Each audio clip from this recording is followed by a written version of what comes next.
Muy bien, bienvenidos una vez más a la comunidad judío adventista Bet Benedición del Uruguay en la celebración del Shaharit de Shabbat. Y en esta mañana vamos a tener la oportunidad de conversar un poco acerca de la parashá, de la Haftará y de la parashá, que en esta porción de esta semana son dos parashot, Matot Masei, y su significado para nosotros en este día. Allí la Haftará, recordamos, se encuentra en el libro del profeta Jeremías, de Jeremías. Y la porción de la Torá comienza en los últimos capítulos del libro de Bamidbar, capítulo 30, versículos 2 y 3, y el capítulo 33, versículo 1, donde comienza la parashá Matot y Masei. El texto de la parashá nos venía diciendo en el capítulo 30, versículos 2 y 3, Vaidaber Moshe el Rajei Hamatot Lidnei Yisrael Lemor Ser Hadavar Asher Tzivah Hashem Ish Kijidor Neder Lashen O Ishava Shevua Lesorizar al Nasho Lo Yahel Varo Kahol Hayotse Mipit Yaase. El nombre de la parashá Matot viene de la primera porción en el primer texto, donde dice entonces Moshe habló a los jefes de las tribus, esta es la traducción que se le da a la palabra hebrea Matot, acerca de los hijos de Israel diciendo, esto es lo que ha mandado Hashem, si un hombre hace un voto a Hashem o jura un juramento de comprometerse por algún pacto, ¿verdad? No debe quebrantar su palabra y hará conforme a lo que salga de su boca. Por su lado, la parashá Masei la encontrábamos en Bamidbar, capítulo 33, versículo 1. Ele Masei, Benei Israel, Asher Yatsu me Eretz Mizraim, Ixikbotan, Veyat Moshe ve Aharon. Estos son los viajes. Viajes es la palabra hebrea que va a ser traducida para Masei, de los hijos de Israel que salieron de la tierra de Egipto por sus ejércitos bajo la mano de Moshe y Aarón. Allí se dio inicio el día de ayer a la parashá. Y en estas vamos a ver a otro personaje bien interesante, que es el profeta Jeremías. Hemos encontrado ciertos textos, ¿verdad?, de la parashá y de la Haftará con respecto a Jeremías. Jeremías fue llamado por Hashem a ser un profeta antes de que él naciera. Y esto muestra que Adonai, nuestro Elohim, tiene un plan para cada uno de nosotros, incluso antes de que nosotros naciéramos. Esto implica en que nosotros debemos confiar en el Señor y seguir su plan para nuestras vidas. Otra de las cosas importantes que vamos a rescatar de el corto relato del texto de hoy acerca de Jeremías es que él fue llamado a denunciar el pecado y la apostasía de Judá. Por supuesto, esto no era un trabajo sencillo de realizar, no era una acción fácil de hacer, pero Jeremías fue fiel a su llamado. Recordemos aquí que no solamente implica ser llamado, sino aceptarlo. Bien, Jonás vemos cómo se rehusó al principio, por ejemplo, al llamado de Dios, pero luego cuando se compromete, vamos a decirlo así, está haciendo un voto de hacer todo lo que Adonai pida. Y ahí vemos algunas relaciones o cosas interesantes que Jeremías como judío, ¿verdad?, conocía y tenía en cuenta a la hora de hacer votos ante Adonai. Nosotros por nuestra parte debemos estar dispuestos también a denunciar el pecado, incluso cuando este sea difícil, ¿no? Esta tarea sea difícil de cumplir. En otro lado vemos al profeta Jeremías, quien fue un hombre lleno de fe y esperanza. Incluso cuando Judá ha sido exiliada, ha sido expatriada, ha sido sacada de su zona de confort, de donde ellos deseaban estar, Jeremías siguió creyendo en la palabra de Hashem y en la promesa de que ese pueblo iba a ser redimido, iba a ser restituido de su exilio a la tierra que Hashem había prometido para ellos. Esta es una invitación también a nosotros a tener fe y esperanza en Hashem, incluso cuando presentemos textos que nos llevan a pensar bueno, estamos en adversidad, ¿qué más pudiera yo esperar? No, podemos esperar aún así lo mejor, porque lo mejor siempre está por venir. Cuando Moshe, de acuerdo a la escritura, es llamado por Dios, lo vemos que él se va a mostrar reacio, ¿no? Diciendo que no era nadie. Allí cuando nosotros leemos en el libro de Shemot, capítulo 3:11, vamos a encontrar lo siguiente que dice: pero Moshe dijo a Hashem, ¿quién soy yo para ir a Faraón y sacar a los hijos de Israel de Egipto? Y él dijo, ciertamente yo estaré contigo, y la señal para ti de que soy yo el que te ha enviado será esta.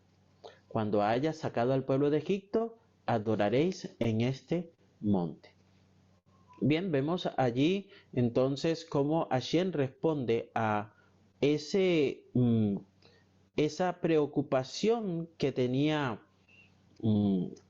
Moshe, ¿verdad? De atender el llamado de Dios, que va a ser prácticamente una respuesta parecida la que va a dar allí el profeta Jeremías a Dios. Leamos allí, dice, entonces dijo, este es el texto que acabamos de leer.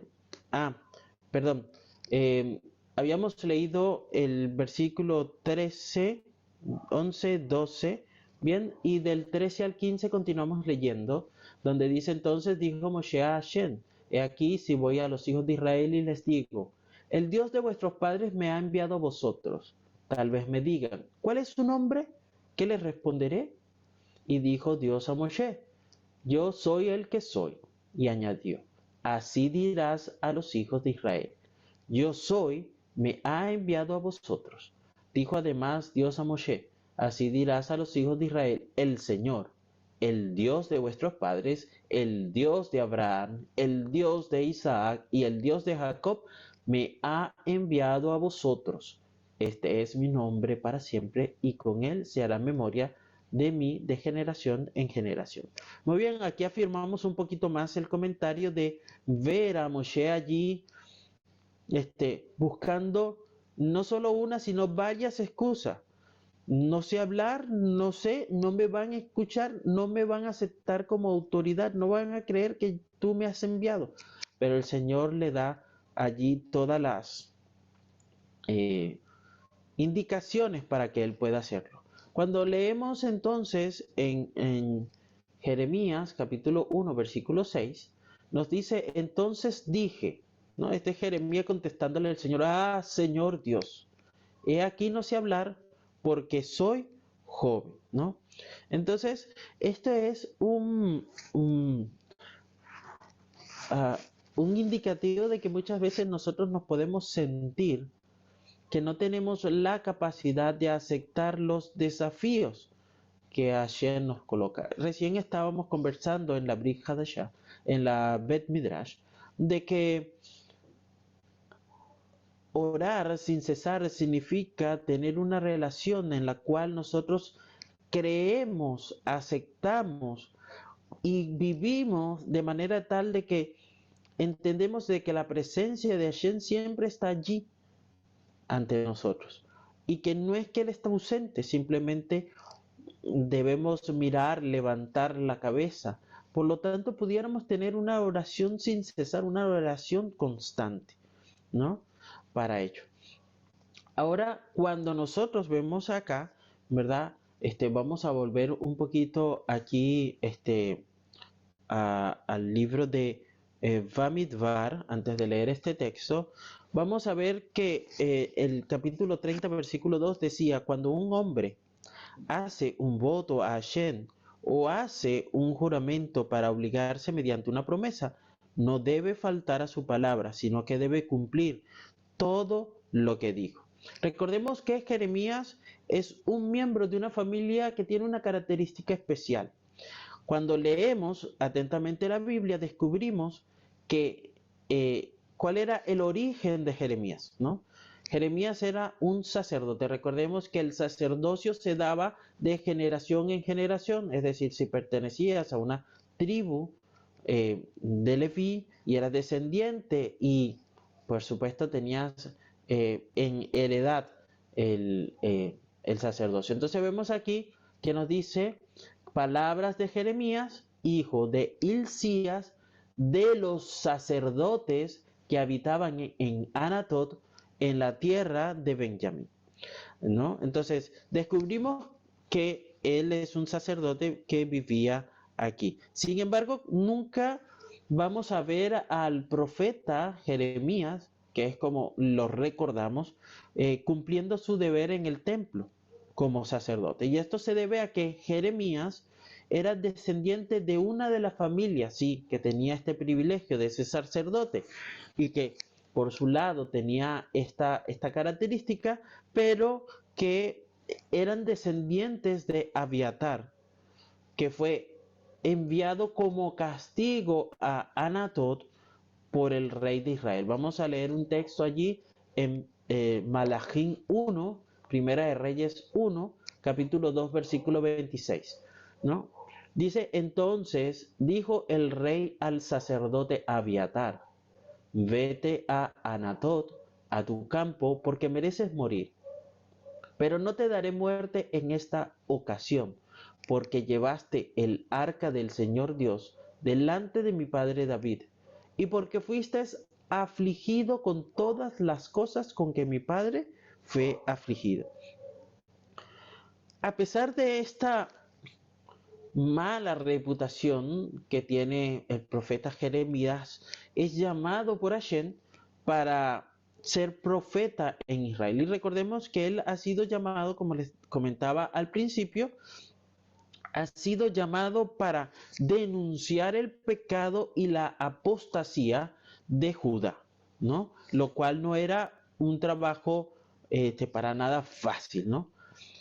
¿Por qué ha sido elegido Jeremías? Porque él conoce la ley de Dios. Sabe que no debemos hacer una promesa o un voto y no cumplirlos.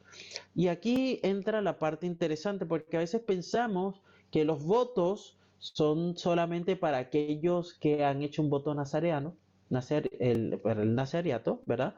O para el sacerdote, ¿no? Pero todos decidieron allí en el monte, ¿verdad? Escuchando allí en la montaña, decidieron oiremos y haremos lo que Adonai nuestro Elohim nos diga, ¿no? A pesar de todo eso, ¿verdad? Jeremías conoce esto, a pesar de que es miembro de una familia que ha sido, vamos a decir, maldecida o rechazada, retirada. Finalmente él va a aceptar este llamado que Hashem le va a hacer, ¿no? Aun cuando implicaba un riesgo para él. Y el riesgo más que todo iba a ser el no ser escuchado, ¿no? Primero, no iba a ser escuchado porque tal vez no era lo que el pueblo de Israel quería escuchar, en este caso Judá, ¿verdad? Pero tampoco iba a tener, vamos a decir, la moral para enfrentarse, hablar con el pueblo. Decir, no, pero tú has visto tu origen, yo no creo que Dios, después de haberte mandado para allá lejos, después de haberte desechado, te esté utilizando a ti para transmitir un mensaje, ¿no? Son todas las cosas que tal vez Jeremías pudiera pensar de el efecto. Y allí, fíjense que lo puedo incluso conectar con lo que estamos hablando en la Bet Midrash, ¿no? De cuando las oraciones, las cosas que hacemos pueden tocar, ver, llegar a otras personas y hacer que sus corazones, ¿verdad? Hacer de este mundo un poquito mejor. Otra conexión que encontramos en esta Haftarah con respecto a la Parashá es que el pueblo de Dios se encuentra en el desierto viviendo en una especie de luna de miel, ¿no? Con Hashem, allí cuando Moshe está hablando con ellos. Y Jeremías intenta recordarle al pueblo de Israel ese tiempo, ese momento, ¿no? Ese primer amor en el desierto. Por lo cual le dice allí, a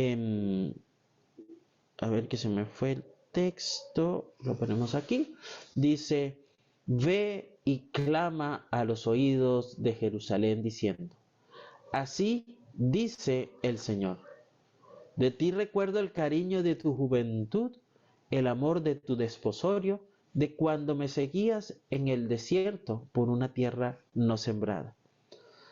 Moshe también por su parte va a reprochar al pueblo de Dios y a sus dirigentes por su infidelidad. Moshe se enojó, dice, y es exactamente lo que hizo Jeremías en los siguientes capítulos de su libro. Nosotros continuamos leyendo lo que Jeremías habla al pueblo, está lleno de reproche, está lleno de llamados de atención, pero también está lleno de amor y de esperanza. No simplemente para decirte, lo has hecho mal, ¿no? Sino para decirte que a pesar de que lo has hecho mal, cuando vuelvas tu rostro, cuando yo te escuche, te voy a restaurar y te voy a traer de nuevo a la tierra que prometí a tus padres. Por su parte, nosotros vamos a encontrar aquí los escritos apostólicos, que lo encontramos en la carta a los Colosenses, versículos 18 y 19 del primer capítulo. Moshe, retomando un poco la parashá, vamos a ver que es el jefe del pueblo judío que va y salió de Egipto hace unos más de 3.500 años, ¿no? Pero el estar en esa posición de estar frente al pueblo de Israel, Moshe va a sentir la necesidad de nombrar nuevos líderes, ¿verdad? Recordemos que bajo el consejo de su suegro, Jetro, él va a nombrar a algunas personas que van a darle su ayuda, su apoyo, ¿no? Entonces allí dice el Devarim 1.15, ¿no? Está Moshe relatándole aquí, si bien no es parte del texto de la parashá, es un resumen que nosotros encontramos en el libro de Devarim, donde Moshe habla acerca de todo ese viaje desde salir de Egipto hasta las puertas allí en la entrada de Canaán. Dice entonces, tomé a los principales de vuestras tribus, hombres sabios y expertos, y los nombré como dirigentes vuestros, jefes de 1,000, de 100, de 50 y de 10, y oficiales para vuestras tribus. ¿Sí? Cuando nosotros estamos leyendo el libro de Bamidbar, al final, Moshe va a dirigir su discurso a estos jefes o a estos líderes que han sido nombrados acá, bien, en esa oportunidad. Si buscamos allí el libro de Bamidbar, capítulo 30, versículo 1, vamos a ver que nos dice, entonces Moshe habló a los jefes de las tribus de los hijos de Israel diciendo, Esto es lo que el Señor ha ordenado. Vemos cómo se estableció un orden de liderazgo, el cual iba a permitir transmitir de generación en generación las enseñanzas, las promesas, los votos, ¿verdad? Que Hashem había hecho con su pueblo y lo que su pueblo había hecho con Hashem. Aquí, cuando nosotros entonces nos adentramos a esta carta de los Colosenses, vamos en realidad en todos los escritos apostólicos vamos a encontrar que el concepto de liderazgo cambió y Yeshua, quien es el líder o quien construye la primera Keilah o asamblea con 12 Talmidim, es el mismo líder o la cabeza, bien, y va a ser reconocido hasta el día de hoy por su movimiento como la cabeza, ¿verdad?, de la Keilah. Hay una gran diferencia entre el tiempo de Moshe y de Yeshua, y es que cuando Moshe muere, él va a transmitir su liderazgo ¿a quién? Lo transmite a Yehoshua, pero Yehoshua que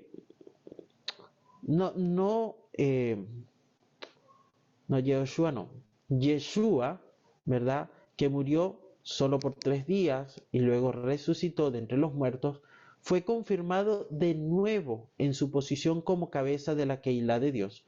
Y por hecho, sigue siendo la cabeza de la Keilah, no por un tiempo, sino por la eternidad.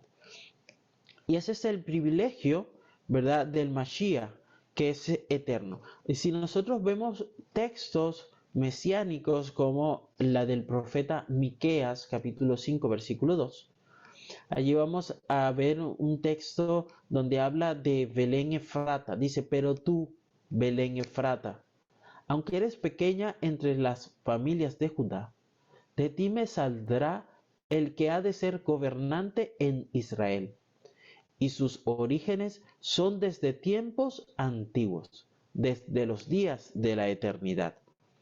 Aquí vemos cómo el profeta va a resaltar quién es el gobernante de Israel, que viene desde los días antiguos. Eso significa desde la eternidad. Por eso su nombre es el santo nombre de Hashem.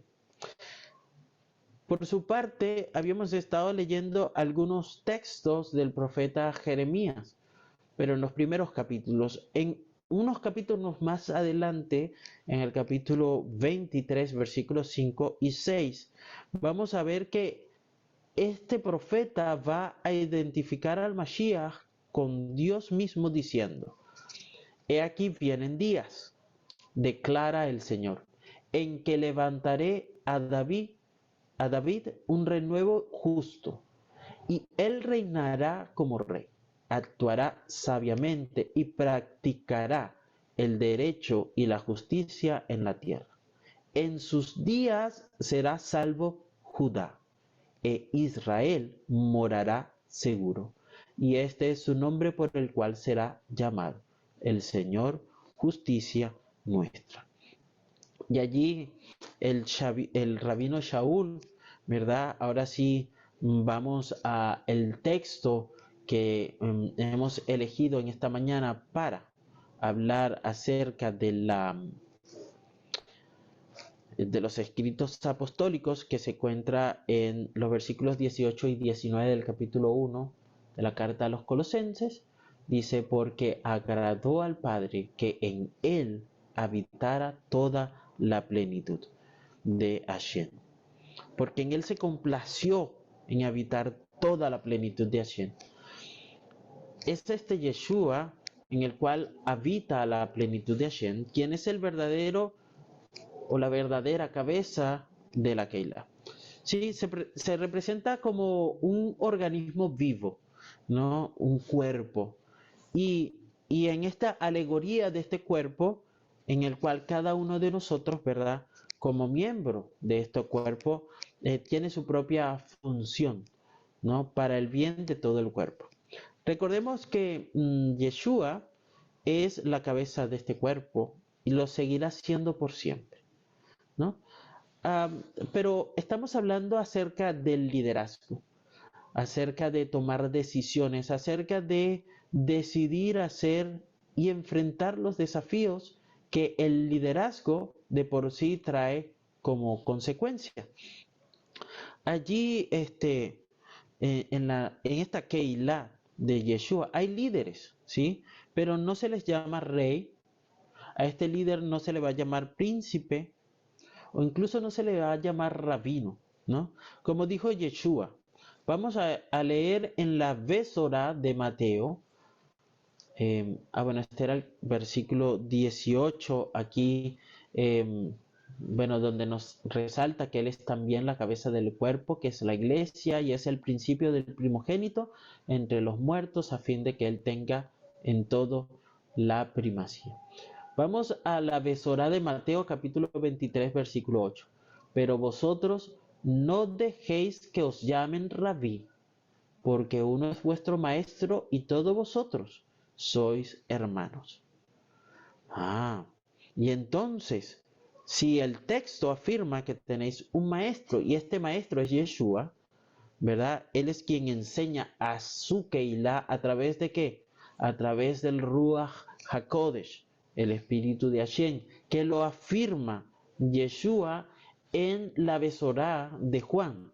Si vamos a la Besorá de Juan, capítulo 14, versículo 26, vamos a leer lo siguiente que nos dice allí.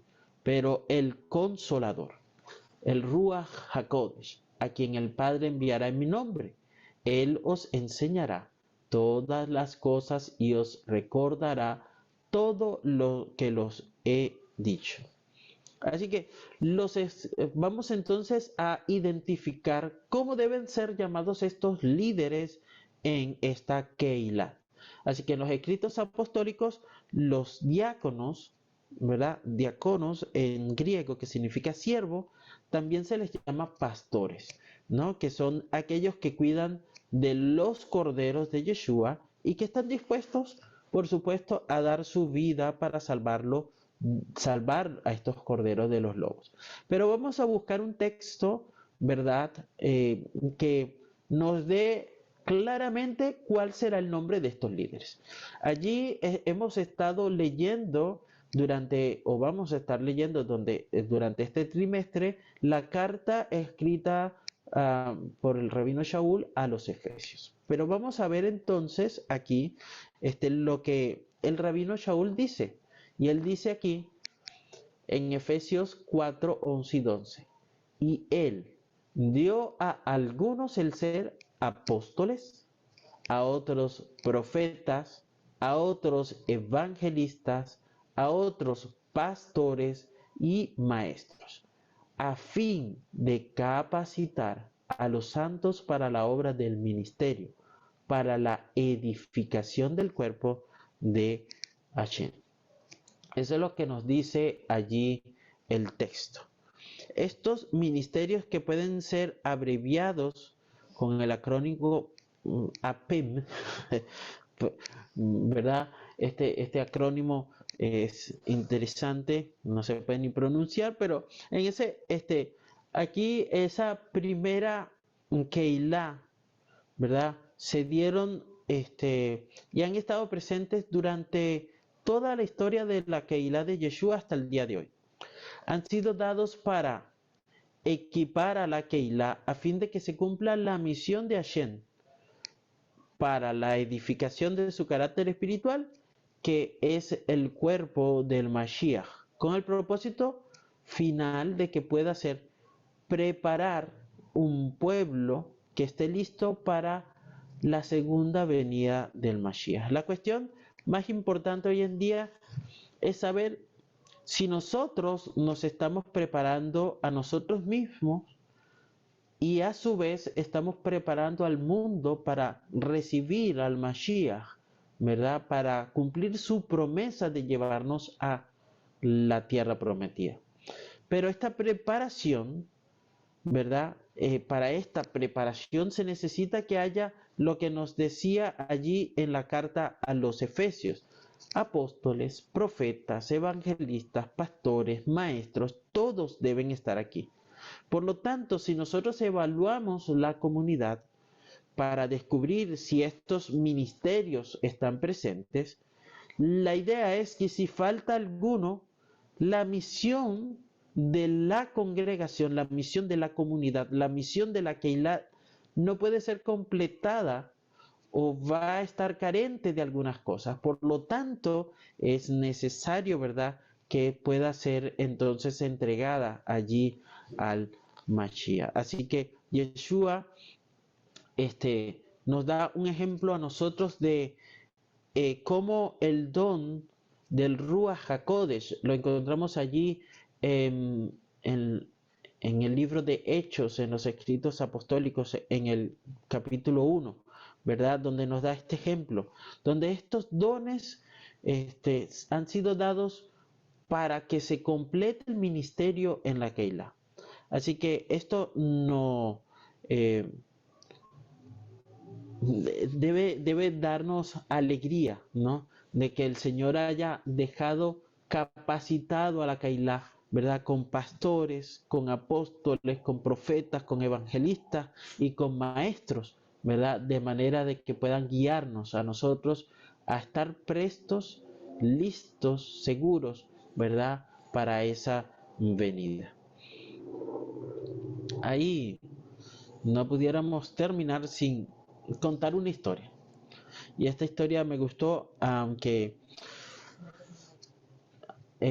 no es un poco larga, no la vamos a terminar hoy. La vamos a ver la segunda parte la semana que viene. Así que les adelanto por allí. Así están invitados a seguirnos en nuestra Parashá y Haftará, ¿verdad? Que la semana que viene comenzaremos un nuevo libro, el libro de Devarim. Por lo tal, hoy decimos Hasá, Hasá, Beni Hasé, ¿sí? ¿Cierto? Así que tengamos fuerza, ¿no? Animémonos a seguir adelante. Así que anímense a estar con nosotros la semana que viene. Bueno, la historia se llama acerca de la gran evasión. Es algo que ocurrió entre el año 1658 y 66 años más tarde, y nos recuerda la historia de Amán. Esto ocurrió hace un poco más de 300 años y en la ciudad de Viena, la capital de Austria, allí vivía un rabino famoso llamado Samson Wertheimer, quien nació en Worms en el año 58 y falleció en Viena a la edad de 66 años. Este rabino tenía un gran amigo llamado Samuel Oppenheimer, un gran financiero, una persona hábil para los negocios. Este rabino Sansón fue presentado en la corte real y junto a su amigo Samuel Oppenheimer fueron de gran ayuda para el rey Leopoldo I. Más tarde, en estos 66 años de esta historia, este rabino o este amigo de él llamado Samuel Oppenheimer va a morir, así que este rabino Sansón va a ocupar su lugar en este reinado e incluso va a mantener su reinado con el siguiente rey llamado José. Este rabino fue reconocido por tener mucho dinero, fue reconocido por su alto cargo, fue reconocido más allá de todas las posesiones por ser un hombre sabio y de buen carácter. Fue ministro de Hacienda del rey Leopoldo. Se le confirieron cosas como todos los secretos financieros del país. También se le dio la administración de material bélico para el ejército en la guerra con España en esa época. Fue una influencia en toda la corte de ese reinado y se enfocó en, por supuesto, beneficiar a sus hermanos judíos quienes habían sido oprimidos. Y con su gran riqueza, ¿verdad? Que había adquirido de manera honesta y sabia, ¿verdad? Apoyó a los pobres y necesitados de la comunidad judía. Era una persona que se enorgullecía de su judaísmo, de sus tradiciones, ¿no? Era piadoso, era bondadoso y se hizo muy querido por todos, tanto por judíos como no judíos. En aquel tiempo había un obispo que pudiéramos decir, dice la historia, ¿no?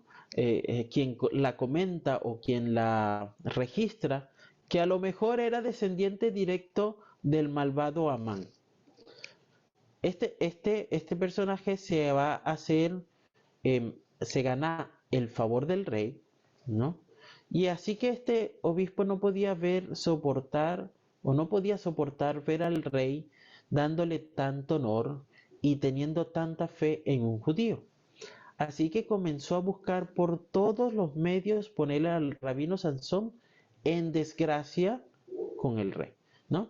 Así que intentó, así que una vez tomó valor y se presentó al rey, le dice: Su Majestad, hay un judío a quien le ha confiado toda la riqueza del reino.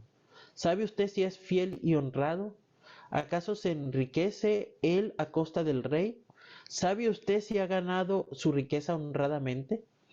Y este rey le dice: estoy seguro, tengo total fe y confianza en él. ¿Tienes tú alguna forma o alguna prueba de garantizar de que él me ha estado engañando? Y entonces este obispo continúa diciendo: sí, yo sé. Es más, ya contraté, bueno, dice, soborné a un contable de vuestro ministro de Finanzas para que vaya y me entregara todos los libros de este hombre, de manera que garantice o me diga cuán honesto es. Entonces, yo tengo esos libros contables de este ministro de Finanzas, este judío. Usted le va a preguntar cuánto dinero ha adquirido, cuántas inversiones ha hecho, cuánto dinero ha ganado. Y si él le dice un monto por debajo de lo que él mismo ha escrito, entonces debe ser castigado. Y allí, bien, estoy dispuesto a hacer esta prueba. Verás que todas las sospechas que tú estás diciendo son infundadas, ¿no? Todavía el rey mantiene la, la fe, ¿no? Pero este obispo le dice: mira, pero aún así, si este hombre miente, lo metemos en una hoguera y lo quemamos vivo, ¿no? Y entonces este hombre le dice al rey: vamos a calentar el horno de una vez. Vamos a hacer que si este hombre no es quien dice ser, muera inmediatamente. Y el rey se deja influir por este obispo, ¿no? Pero también le da órdenes a los verdugos de que si alguna persona, fuera quien fuera, se le acercaba y les preguntaba en nombre del rey: ¿habéis cumplido la orden del rey? A esa persona la vas a agarrar de inmediato y la vas a meter en el horno sin hacer preguntas. Así va a terminar nuestra historia hoy. Así que los vamos a esperar para el próximo Shabbat para que continúen con esta historia y podamos ver lo que significa esta historia con respecto a la parashá de la semana y su conexión con la parashá de Barim. Así que siéntanse todos a gusto en este Shabbat, disfrútenlo, que tengan un Shabbat Shalom.